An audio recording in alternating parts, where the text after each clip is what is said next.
नमस्कार, मैं doctor Anjana Gandhi, senior consultant laparoscopic and proctologist Manipal hospital Ranchi. आज जिस टॉपिक को हम लोग डिस्कस करने वाले हैं वो है फीमेल प्रोक्टोलॉजी। फीमेल प्रोक्टोलॉजी होता क्या है?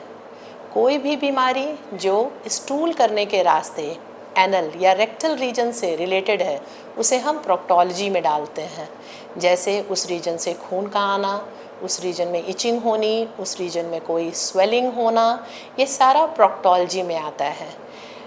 एम्बैरेसमेंट के कारण, हेजिटेशन के कारण, थोड़ा शर्मिंदगी महसूस होने के कारण फीमेल ये समस्याएं नहीं बोल पाती हैं, वो खुद तक रख लेती हैं, जबकि ऐसा नहीं करना है, समस्याएं ज़्यादा बढ़ जाएंगी।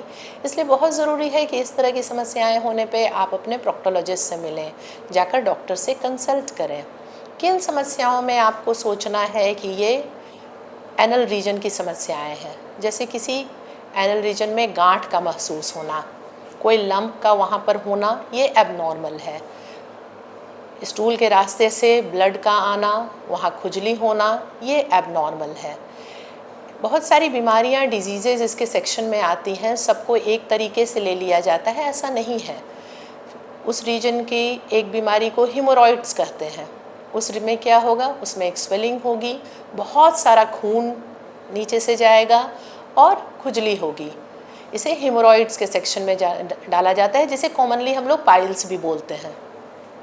दूसरी समस्या में क्या होगा? वहाँ एक कट हो जाता है, यानी स्टूल पास करते वक्त पेशेंट बहुत ही दर्द होता है, पेशेंट को एक स्ट्रीक ऑफ ब्लड आएगा, यानी खून बहुत नहीं आता पर दर्द बहुत होता है, उसे एनल फीसर की कैटेगरी में डालते हैं। तीसरी कैटेगरी में आपका आता है फिस्चुला हो जाना। फिस्चुला होना कब कहेंगे? जब स्टूल के अगल बगल के रास्ते से मवाद आ रहा है, हल्का सा डिस्चार्ज हो रहा है, या कई सारे छेद जैसे ओपनिंग है जिससे डिस्चार्ज हो रहा है, बीच बीच में पेन होता है, जब मवाद निकल जाता है तो उसमें आराम हो जाता है, ये फिस्चुला की कैटेगरी में होता है। फिर इसी में आगे बढ़ते हैं तो इनकंटिनेंस आता है, यानी हल्का सा छींकने से, खांसने से यूरिन का पास हो जाना या स्टूल का पास हो जाना, ये इनकंटिनेंस की कैटेगरी में आती है। आगे बढ़ने पे ऐसा भी हो सकता है कि स्टूल का रास्ता ही बाहर आ जा रहा हो, इसे हम लोग डालते हैं रेक्टल प्रोलैप्स की कैटेगरी में। ये एक अलग बीमारी है। बहुत सारी एनल रीजन की जो बीमारी है वो वजाइनल रीजन की बीमारी से भी मिलती जुलती होती है। जैसे अगर ब्लीडिंग यहाँ से हो रही है तो वजाइना से भी हो रही है, इचिंग दोनों जगह हो रही है। कई बार ऐसा होता है कि प्रोलैप्स जो है वो रेक्टल प्रोलैप्स भी है और वजाइनल प्रोलैप्स भी है, इसलिए कई बार कन्फ्यूज़न होता है कि किन से जाकर मिलें।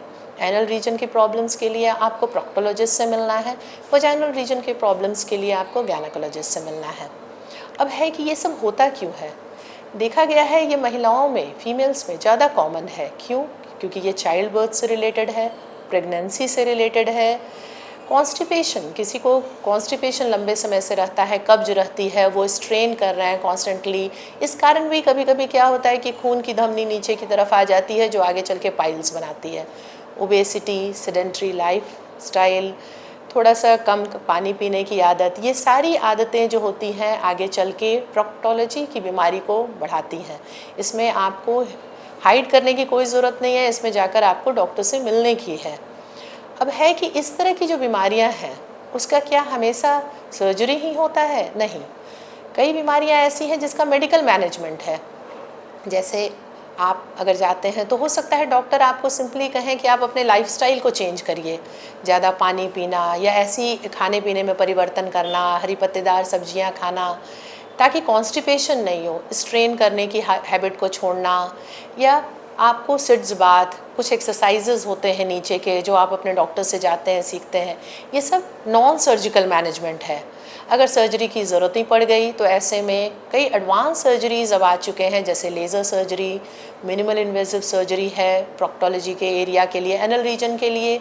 ये सब में दर्द कम होता है, जल्दी रिकवरी होती है। कई सारी सर्जरी तो डे केयर में होती है, आप आते हैं, आप सर्जरी कराते हैं और सेम डे आपका डिस्चार्ज होता है, इसलिए बहुत डरने की ज़रूरत नहीं होती है। इस खौफ के कारण डॉक्टर से नहीं मिल रहे हैं, मॉर्निंग टाइम में टॉयलेट में जा रहे हैं, घंटों टॉयलेट में बिता दे रहे हैं क्योंकि स्टूल ही पास नहीं कर पा रहे हैं, पेन बियर कर रहे हैं। ये सब समस्याओं को खुद तक नहीं रखना है, अपने परिवार वालों को बताएं, डॉक्टर को बताएं और आकर डॉक्टर से मिलें। ये सारी प्रॉब्लम्स फीमेल्स में ज़्यादा मिलती है because of pregnancy, child birth या हार्मोनल चेंजेस के कारण। इसलिए बहुत ज़रूरी है कि आप अपने डॉक्टर से जाके मिलें, उन्हें बताएं कि मुझे ये सारी चीज़ें हो रही है। इसके लिए हेजिटेट होने की ज़रूरत नहीं है, इसमें कोई एम्बैरेसमेंट नहीं है। जैसे उस रीजन में इचिंग हो रही है तो आप एम्बैरेस हो रहे हैं, go and consult your doctor. Simply methylene blue injection और इस तरह के इंजेक्शन से वो सब रीजन की इचिंग एकदम रिलीव हो जाती है, जिसके कारण पेशेंट खुद को हाइड कर लेते हैं, घर में कन्फाइड कर लेते हैं। ऐसा नहीं करना है। आप आकर डॉक्टर से मिलें, उपाय समझें। फीमेल्स के लिए बहुत ज़रूरी है इस बात को समझना कि आप स्वस्थ रहेंगी, आप सेटिस्फाइड रहेंगी, आप खुश रहेंगी, तभी आपका पूरा परिवार खुश रहेगा। आप सिर्फ़ और सिर्फ अगर ये सोचती रहेंगी कि बच्चे ऐसा करें तो अच्छा होगा, हस्बैंड ऐसा करेंगे तो अच्छा होगा, ये ज़रूरी नहीं है। आपको खुद का अपना ख्याल भी उतना ही रखना है जितना आप अपने परिवार का ख्याल रखती हैं। धन्यवाद।